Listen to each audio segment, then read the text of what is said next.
Good afternoon, my fellow gamers. As all of you know, I am one of you. I am an avid enjoyer of gaming. It's been a huge part of my life for my entire life. It's in my veins, it's in my blood, it's embedded deep in my DNA. My body isn't powered by a heart, it's powered by another graphics card. It's a 4090 in here that's keeping this flesh mech suit online. I'm like Tony Stark, but nerdier. Anyway, I feel as though I'm the only one qualified to give you the state of gaming address for 2024. Now, I've seen a lot of groaning and moaning, a lot of whining and complaining, a bunch of hoo-wee and hoo-ha and yee-haw about gaming industry is dying. It's this festering wound. It needs a huge change, this and that. And while I agree with some of the sentiment, I actually think there are signs that the industry is going in a better direction overall. And I'll explain what I mean, but I want to start with something obvious. A lot of the $70 games we've been getting recently are just terrible. Not even worth playing, definitely not worth paying $70 for, such as Suicide Squad, and most recently, the first quadruple A game, according to Ubisoft, Skull and Bones.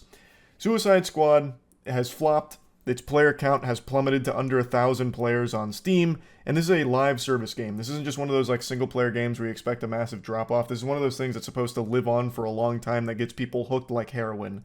But the only thing it got them hooked on was the idea of better games, because that shit is miserable.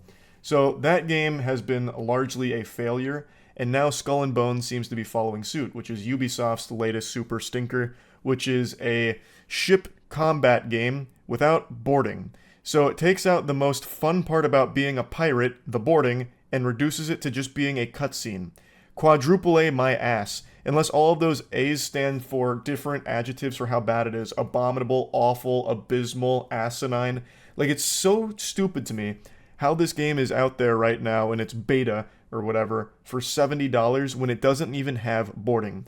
Fucking Assassin's Creed Black Flag a decade ago has better ship combat and a lot more fun experience of being a pirate. It's crazy. I will not be playing Skull and Bones, I want to make it clear. I've only watched the streamers play it as well as the reviews on it, and I think it is in an inexcusably bad state. This is just blatant garbage that's being put out here for a quick payday and a big infusion of cash. I don't foresee them ever actually making this game good. I'll go ahead and put it on record here. We can check back in on this in 2 years if Skull and Bones happens to be the next biggest game on the planet. That's amazing. But I just don't see that happening, especially not with Ubisoft at the helm. It looks so painfully mediocre at best. The best compliment I've seen anyone give Skull and Bones is that it's mediocre. Can you imagine that? Paying $70 for mediocrity and doing it with a smile on your face? Because I can't. And you shouldn't accept it either. And this is where I get into the positive news. Where a lot of these games have increased their price and decreased their quality, the gap in the market has only widened for people hungry for actually good games. And that gap has been filled by smaller studios making smaller games. So like the $40 price tag games, for example.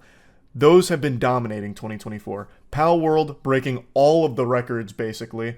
And now, most recently, Helldivers 2 having this amazing blow up. Over 400,000 concurrent players right now for Helldivers 2, and it's only growing by the day. And Helldivers 2 is an amazing game. It's full of passion and fun. I think it's one of the best co-op experiences I've had since Lethal Company. And speaking of Lethal Company, that's another example to what I'm saying. Last year we saw Lethal Company come out and absolutely spanked the cheeks of the gaming industry. Had it bent over their knee disciplining them, showing them how it can be done if you just make a fun game. It's a cheap game made by a single developer, and it took the whole industry by storm for a while, and it's still popular to this day. So we're seeing these games pop up that aren't blockbusters by any means. They're not $100 million production, fucking 10 years in development hell. You know, these are games made by smaller teams that just deliver unique and fun experiences. And it shows how hungry gamers are for that kind of product. I've said for a while, the future of gaming is not in more AAA titles that get more and more expensive to produce and spend more and more time in development. It's these games, these like AA games coming out that are cheaper, a lower price point, and still offering many hours worth of fun to players. And we're seeing that right now, and you're seeing how they're being rewarded with this level of success. And I think that is a great sign for things to come. I'm hoping this will start to push developers away from just pumping out this formulaic by the numbers generic garbage like Suicide Squad, trying to capitalize off buzzword genres like live service nonsense, even though there's nothing in there that makes the game actually worth playing. Or most recently with Ubisoft just putting out the most bare bones pirate game ever, just to try and capitalize off that as well. I'm hoping companies will start to pay more attention to the success of these $40 games, these smaller games, and shift to that direction. Instead of spending 5 years developing a pile of mediocre garbage, why not spend a year or so developing something that's much smaller in scale, but tries to do something different that is just a fun game for maybe like 10, 15 hours even. You don't need a game that's going to keep a player hooked for like 80 hours plus by just delivering more escort missions like Suicide Squad aims to do.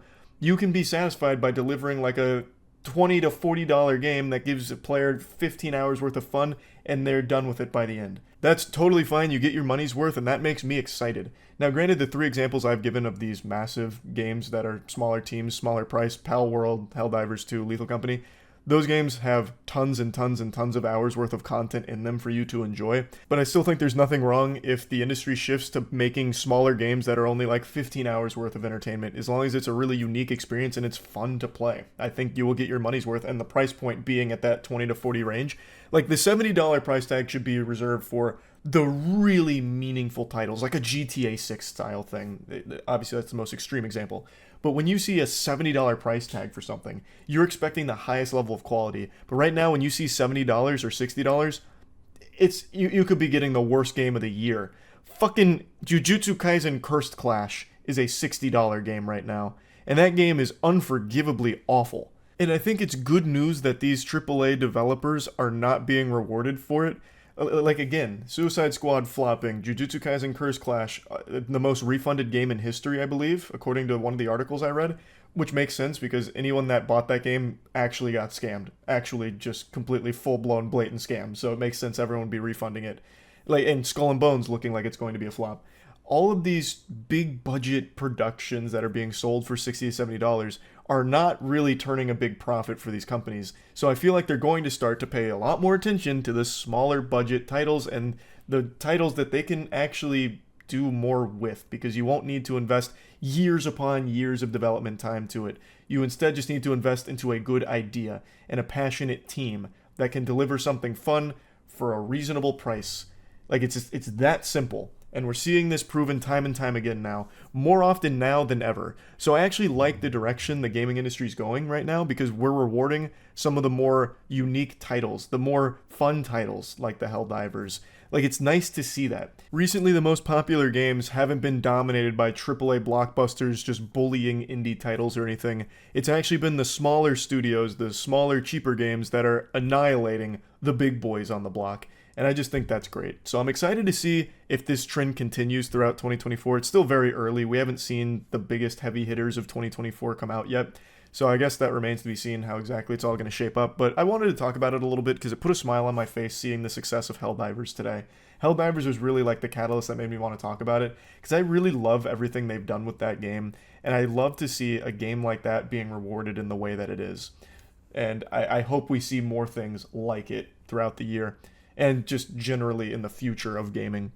I really hope we can start getting away from all of these massive $100 million games that just are soulless, just cash grabs, and we get back to having more AA titles out there. I remember in the Xbox 360 era, early in the 360's lifespan, there were so many games coming out from so many different studios that just had all kinds of creative ideas that they were just throwing shit at the wall to see what stuck. And sometimes you had some hidden gems, some bangers.